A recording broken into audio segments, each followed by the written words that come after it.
Welcome, dear listener. Today we're here with MN Bennet, a queer author that I'm delighted to talk with today. Hi. Hi. You have mostly written fantasy books to now, and you have a contemporary in the works. Which are you most excited to talk about today? Okay, so this is like the most difficult mindset because I'm like literally between projects because you were speaking of the contemporary book and I just finished that project. I sent it off to my editor. That's exciting. I am hyped for it. It was not in the plan. I like to plan out my books like a year, 2 years in advance so like I can have like a very strict schedule with my publishing, Right. like not like painful strict, but like, hey, this is my goal. This is what I want to achieve. Yeah, it's nice to have a direction. Yes. And this book just said, write me. And I was like, no, I will never write you. And I just sat down and I wrote one scene from it. And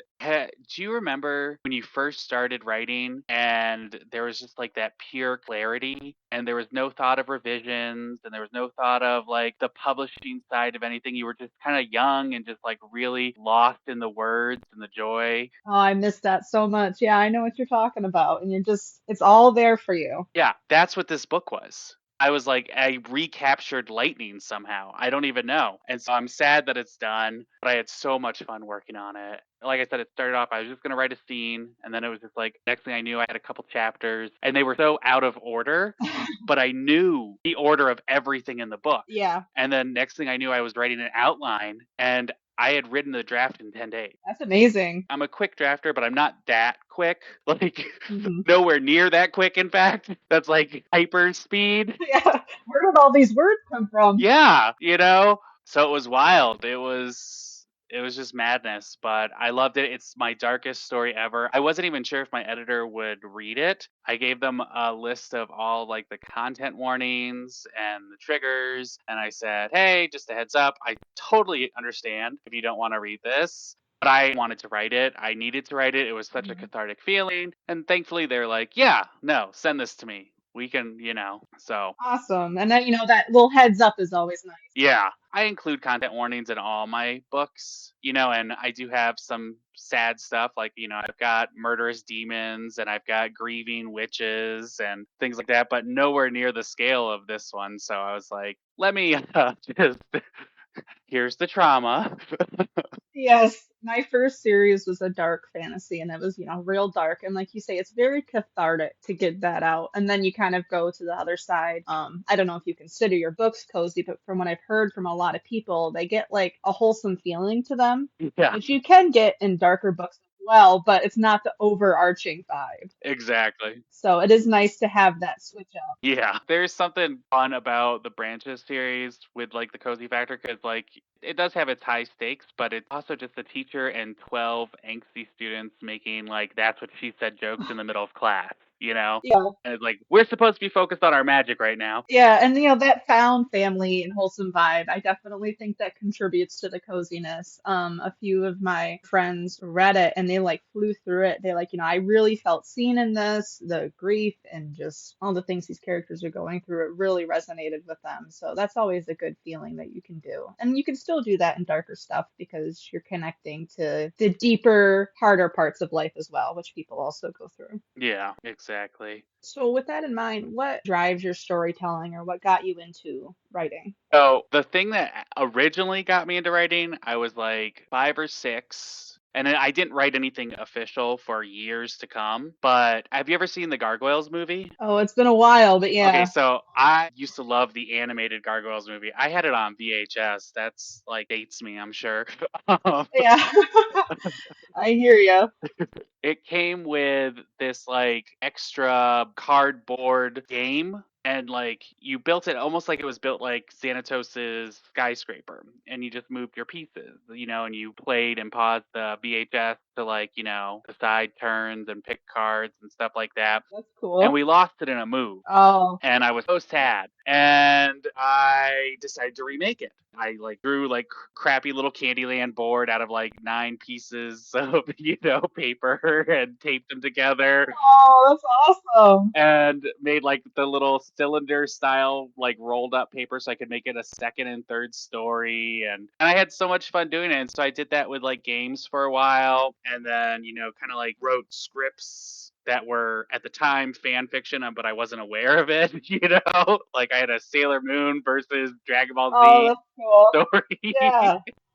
And then I think somewhere in ninth grade, I started writing my own original stuff, and that was fun, and I was sharing it with my friends and good times. Nice. A few of the other authors in the podcast have that, fan fiction to original kind of pipeline. And it is a nice way to like explore what you like and how you write and things like that. I was never introduced to that until I was an adult. So it's like a little bit of more a different experience for me. And I wonder, if it would have been different if I discovered it when I was younger. Fan fiction's fantastic. Like, if you drop onto any, like, some fanfic writers, you're like, whoa, what? This is, like, better than published.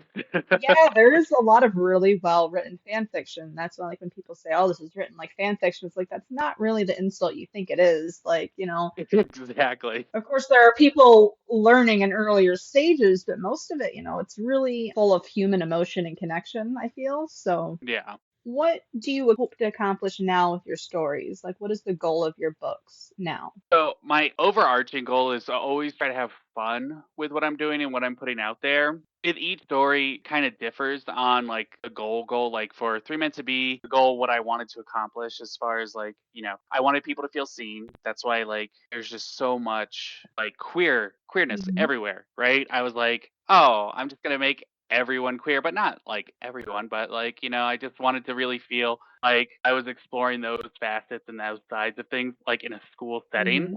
That's the biggest thing too. I really wanted to show how much I loved and loathed the education system. Oh my goodness. I'm sure there's some people who like roll their eyes at how much I bitch in these books about education, but like through Dorian. But it's true. There is so much red tape that just kind of like stops us from actively engaging and helping kids. You know what I Well, mean? I'm sure that the other people that are teachers, they feel you, they understand it. Yes, and I've had a few teachers actually DM me and be like, "Oh my god, this was so true. This is so Yep. accurate. I fucking hate da da da da da." And I'm like, "Thank you. This is exactly why I wrote this." Yep. Because the idea of Three Meant to Be came to me like on a whim. I think I was reading some magic school story, and I can't even remember what it was for the life of me now. But I just remember rolling my eyes because I was like, "Oh, I would never let my students do that. I don't care what they're investigating." Like, and I was like, "Wait, what would a teacher do in this situation? Like, what would an actual teacher at a Magic Academy do?" And then I just started kind of like spitballing that more.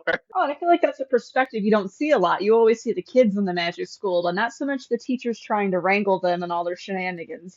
So Yeah. I see you've got the Misfit Mage and his Dashing Devil and the Crescentville Haunting. So Crescentville Haunting is a standalone. That was actually my debut, and it got me to take the plunge into self-publishing. I love that story. It's not my most popular for sure. I don't know, maybe I should go back and like push it again, but I'm content Hmm. with it, where it's at. It served its purpose. It'll let me like tell the story I wanted to. So metaphorically, it's all about like queer acceptance. Hmm. Literally, the story is like happy gays, but metaphorically, vampirism, witchcraft, things like that are like very anti. Hmm. And so Logan's kind of coming to terms with that and coming to terms with like your family doesn't really love you if they want you to change who you are, kind of thing. Oh yeah, that's a hard-hitting And one. so Yeah. it was just good to tell that story, and the readers that it found always made me happy. And the fact that it helped me take the step and go, you know what? I'm tired of shelving projects. I want to invest in myself and, take that plunge. Yeah. And so I did. This might be a tricky question, but which character is your favorite? Favorite character. Okay, so I thought about this one. It's like a three-way tie, and I'm going to explain why it's a three-way tie. So, Milo Evergreen is my favorite character. He is the biggest golden retriever sunshine boy ever, but he's not like a gullible sunshine. You know how sometimes sunshines can be so sweet and accepting, and he's like, no, I know someone's, up to some bullshit. I'm a clairvoyant. I got this. Yeah, not so naive. Yeah, but he's just genuinely kind and accepting, and I love that. But he's also sassy and snarky, and he's always got like some kind of dirty innuendo to flirt with Dorian, our main character. And he's like, "I am trying to go to work and teach students. I do not need to think about you and your, penis jokes." Yeah, And Milo's like, "You love my penis jokes," yeah. and so It's making you smile. You can't deny it. yeah.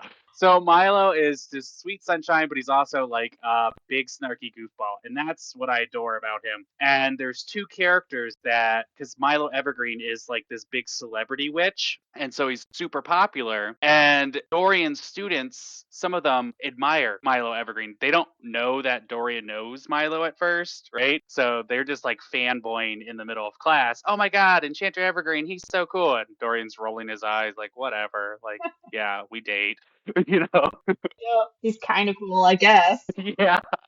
But there's these two kids, and they're both named Gael, which is a whole other side story because as a teacher, you always get kids who have the same name in the same class. And I do remember one of my readers back when I was drafting it goes, I get that you want the same names, but why Gael? That seems so uncommon. And I was like, I guess I learned after the fact that Gael is kind of uncommon of a name. But the reason I picked it is because that year that I was drafting it, I had three Gaels in the same class.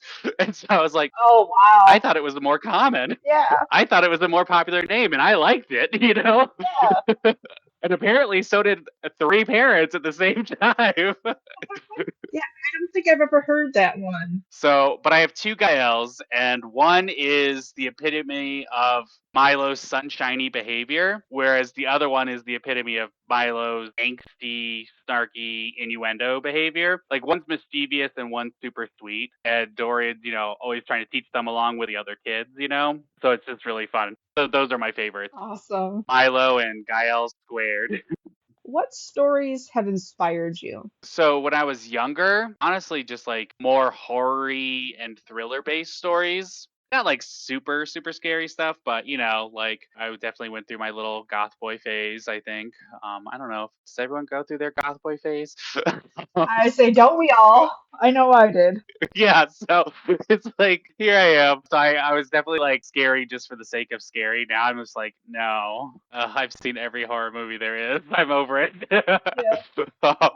I mean, I still enjoy them, obviously, but not to the same extent as teen me. Yeah. As I got older, fantasies, were great like escape. I started stumbling onto queer stories. I had no idea there were so many when I like cuz I took a break from writing and reading and everything cuz it just felt like I wasn't seen. Hmm. Except maybe as like a campy side character. And, when I found my way back to the reading world, I was like, oh my God, there are so many queer books, right? So that pulled me back in. And now I'm making more of an concerned effort to just prioritize queer indie books. But queer books in general are fantastic, right? Like, obviously, uplift. Yeah, I never had them when I was younger, and then when I like used to read a lot, and then I took like a 5 year break, just life happened, I guess, and then when I got back into it, It's like they exploded. yeah, it's like, oh, this is a really cool queer book, and then it leads you to 10 more, and then 10 more after that, and Yeah. then like you say, when you get into the queer indies, there's just really something special about them, and they're everywhere. Exactly. Yeah, I think when I was younger, I can't remember the series name, but I remember reading it. I read them all in Barnes and Nobles because I could not buy them because I didn't want anyone to know I had gay books.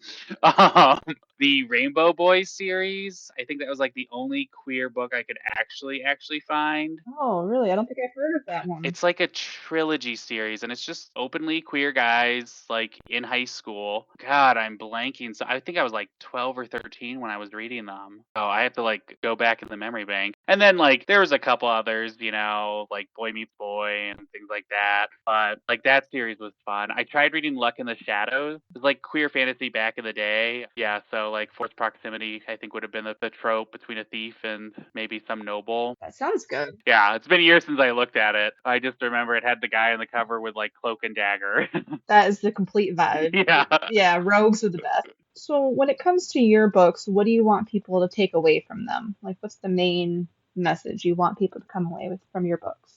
I guess again that comes down to like the theme in general as far as like what the message is, but honestly my biggest takeaway is that they just have a fun experience, right? I want them to meet some characters who they're just going to love and love spending time with, you know? Like characters are at the core my favorite thing to do when it comes to writing. I love banter. I love, just having characters share their daily thoughts with each other, but try to make it organic and plot related and yada yada yada. But I tell people I could write nothing but fluff, but obviously that's a lie because all my readers message me and say I write trauma.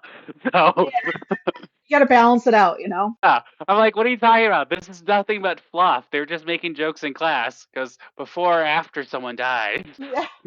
Yes, we got to find that happy medium. Yes. So yeah, just a good takeaway for readers is that they have a good time with the characters that they're meeting. And eventually everything will be okay. Yeah, Just got to get through the trauma first. exactly.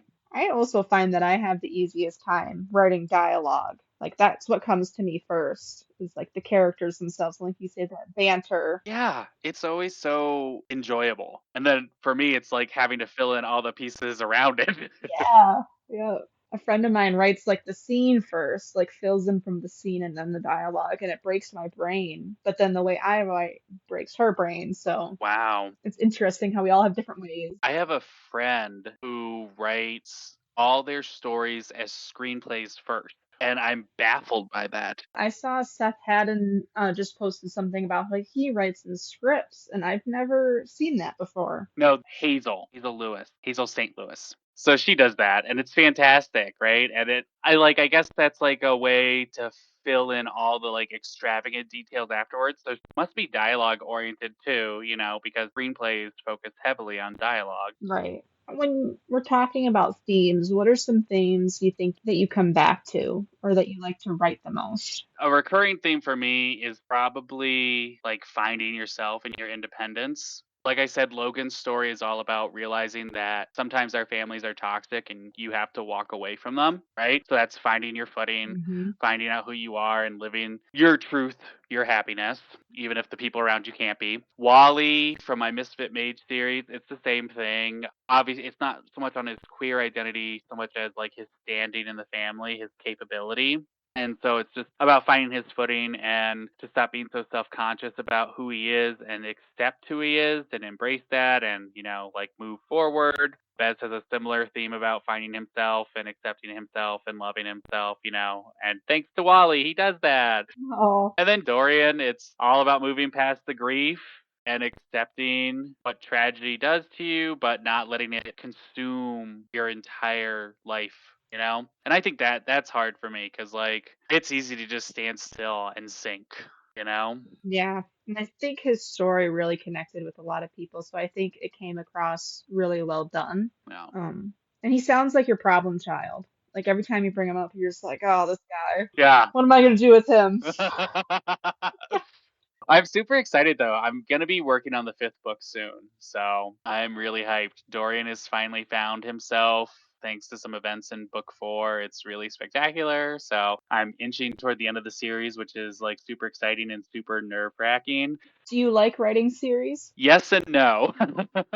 So I started writing like my Branches of Past and Future series and my Diabolic Romance around the same time. And so balancing two series is incredibly exhausting, especially when they're both magical Yeah, and they both have like magical worlds and complex because I'm like a stickler for, oh, I want something super complicated as far as world building goes. It's like, why can't you be like everyone else? you know it is a lot to keep track of. Yeah, right?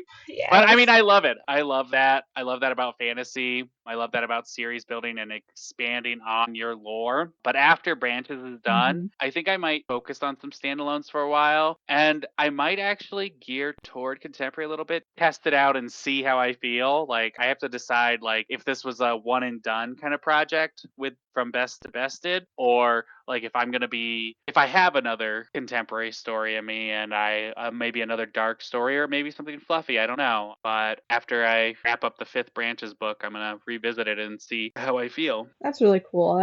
I've always done series and now I'm working on a standalone and it's like a lot of work because it's historical, but it's nice to know that when it's done, it'll be done. Oh my goodness. I don't have to go back here again, you know? Yes, I do know. Like, there's something like you love it because you want to revisit it, but at the same time, you're just like, this is so much. Yes, and making sure you're tying up all the ends and all Hmm. of that good stuff. But like you say, when it's done well, it's very rewarding and satisfying. Exactly. So for fantasy, seems like your subgenre is like paranormal romance. Would that be correct? Yeah, I would definitely say because there's always like a romantic element to my stories. Some people have called it like romantic suspense because I usually have like a mystery wrapped into my like magical story too. I haven't read many romance suspenses. I don't think I've read any. So I don't know exactly how well it lines up, but it sounds cool. It does sound cool. I feel like it's accurate. Like, so what made you decide to do that instead of like, a medieval or like what made you go with that? So I've read historical pieces. I like historical pieces. I always worry, like when it comes to writing something medieval or fantasy second world or, deeper depth of that I just don't have like the prose for it. I'm like, I'm very genre-y. And I don't know if I'll sound because I don't know. There's something elegant about creating this second world, right? And I'm just like, I just want to chill and have my characters, banter and stuff like that. And I've read some low key, like, having fun and, we're in a magical world, but you can't really tell because the characters are just having a good time and we're painting with our imagination. But there's something intimidating about just taking that step. So that's why I always stick more to like the urban and contemporary vibe. That's completely fair. Yeah, and I love the idea of what would happen in our world today if magic just suddenly exploded. Like how would we as a society adapt? And I love the idea of doing that. So, like, oh, well, I'm all about rules. So let me figure out. Yeah, that is a really good perspective on it though, because what would we do, you know? And I don't know, I feel like higher fantasy and stuff, like, yeah, it can be elegant, but I read this one book, Kings of the Wild by Nicholas Eames, and it was set in like a high fantasy world, but the writing style was so laid back. It was really refreshing because, like you say, you don't really see that usually. So it was a nice take to have on it. I'm like literally looking this book up right now. Oh, it's so good. It's about a band of retired mercenaries. They got to get the band back together again to go save this guy's daughter. Oh my, that's fun. They're all old, and the wizard is gay, and he makes potions for erectile dysfunction, and there's just Oh my chaos. gosh. It's hilarious, it's so funny, and it's emotional, and it's really good, so highly recommend. All right. So what made you decide that you wanted to do contemporary with this latest one? I know we talked about it a little bit, but what made you want to change? So I had thought about the possibility of setting this like in like superpowers or magic or something like that. And I just felt like I was building a buffer around a central theme and the pain that I wanted to convey. And I didn't feel that way like when I told my branches story. I didn't feel that way when I was telling Logan's story or Wally and Bez's story. Like the magic was essential to it and it was part of it and it was fun and it was engaging and it was just like an exciting journey. But with this one, when I was like thinking about the idea of, oh, maybe I should add some kind of magical element, I was like, I feel like I'm using that as a shield to kind of like ignore the emotional arcs to it. So I said, let me just see what happens if I just write it, contemporary. And contemporary terrifies me. I enjoy reading it, but I am always worried that I come off as boring if I don't have these interesting magical factoids to share with, the story. Right. Yeah, but it sounds like, like the main thing here is the characters and their problems with each other, or, it's them. And like, Yeah. I can see where magic would just be this kind of extraneous plot that doesn't really apply to them. Yeah, and it was good. It was nice. And this was actually the first time in since I want to say maybe high school. I wrote this book in close third person, and I have not done that in I don't even know how long, and that was super super exciting. So, That's so funny because I just did the same thing. Like, I've always been in first person, but then with this historic fiction, I'm like, this needs to be in third person. I don't know why. It just needs to be. It just hits you. You're like, I don't know, but this is my ancestors are speaking to me. yeah. I think I've always wanted to kind of like dabble it because you read third person and it doesn't seem that hard, but I'm like, I just don't know if I can hit the same emotional beats or like use my words the same way. Like, and I'm not nearly as voicey as some third. Like, there are some, oh my goodness, that are just so charming, right? Yeah. And it's like, how are you not a person? You're just words. You're just the imaginary voice in our head. Like, what's going on? You're so fucking Yes. sophisticated. Oh, yes. I feel that so hard. So, I think that because you're nervous of it, though, you will do good at it. If you weren't thinking about it at all, Yeah. it'd be different. But I think it'll come along nicely. Well, thankfully, I did reach out. I had some early readers take a look at the book before sending it off to my editor because I was like anxious, because, and so no one complained that my third was, off the wall, and no one complained that it was too traumatic. They did definitely say it was dark. Yeah. Like, oh, this was dark. This was what the fuck. But also, like, good, not too much. That's great. What advice do you have for aspiring authors? Okay, are we talking aspiring authors like have never written before, or aspiring authors like to get published? Ooh, I'll let you choose. Okay, so if it's for like people who've never written before, I would definitely say hold on to like that thread of joy that we were talking about at the very beginning. You can't get that feeling back. So definitely do not rush the process. Enjoy and savor like the magical drafts that just materialize because you're not thinking about plotting or all the rules of writing or, what steps come afterward, because those really are like most exciting days. And if it's for someone like aspiring for publication, I would definitely say look at all your options and pick the one that works best for you, which is super, super hard to do. I definitely aimed for traditional for a long time, but it was like breaking me apart. And I always looked at self publication as a backup plan, which is why I never did it, because that's a terrible mindset to go into indie publishing as a consolation prize when it's the opposite. It is the most rewarding component. So once I got out of that mindset of looking at it as like the alternative plan B and looked at it as the actual plan A, I felt like I could be successful in this.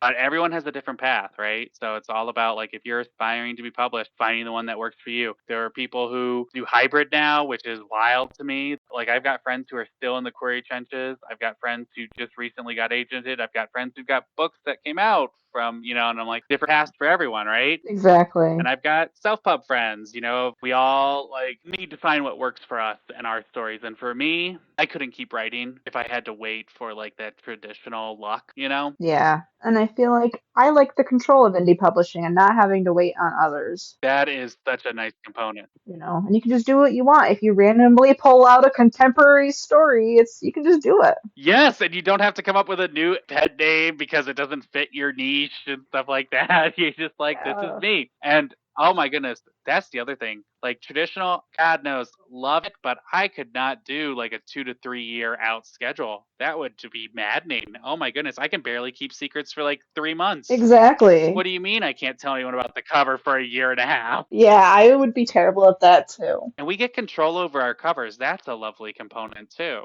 right? Like, I mean, obviously you want to make sure like it's still in like genre and stuff like that, but like you get to have that say, that part, that role. Especially with AI, because so many trad companies are going with that route and you're stuck with it. And so many authors are so unhappy that they're paired up with this and Yeah. you can choose not to do that. I'm baffled because like there are some expensive book cover artists, but there are so many reasonably priced ones. I just that do amazing work. I Yeah. just don't understand why a corporation that has the money wouldn't seek them out. Yeah. Like If You we can know? scrape together and get it covered, so can they. Right? Humans all the way. Exactly. Before we go, if readers want to find your books, where can they find them? So most of my books are available like ebook exclusively through Amazon for the time being. Paperbacks can be sold wide, like you can get them anywhere. Audiobooks for the Diabolic Romance series are available everywhere. And for the Branches series, they're in this exclusive through Hoof and Fang right now, but they'll eventually, like within a year, be out in the wild everywhere too. Awesome. And I see that the three meant to be and in that series, the ebooks are now 99 cents. They are. I've had okay and steady sales. I think like we all go through our waves of ups and downs, right? Right? But with it being such a big series, because I am intending like 6 books, I wanted to encourage and, bring more readers in. And I've seen a few series, my personal favorite recently being the Foxhole Court. Yeah. And I would never assume to like be as huge as that at 99 cents, but I do think like that accessibility, it offers readers more like encouragement, right? Like, oh yeah, I'll check out this series, they're 99 cents, right? It was definitely hard to get Three Meant to Be to 99 cents because Amazon actually has a rule where if it's over 3 MBs or whatever, like when it's converted, Oh, because like the file size is going to be like 9 point whatever, but then when Amazon like condenses it and makes it smaller for travel, if it's over like the 3, you can't mark it at 99 cents. And so Three Meant to Be was 3.47 MBs. oh, It's a big book, but it also has like images because of the student stats and Twitter messages and text messages. And so I was like, all right, what do we got to do? What do we got to do to get this under 3? And once I did, I was able to mark it at 99 cents, so that's awesome. Yeah, I hope that lots of people check it out and take a chance on it because it seems like a really great series and I really enjoyed what I've read so far of it. thank you. Well, thank you so much for joining us. It was a delight to talk with you. I had fun. So did I. I had a blast. Thank you. Of course.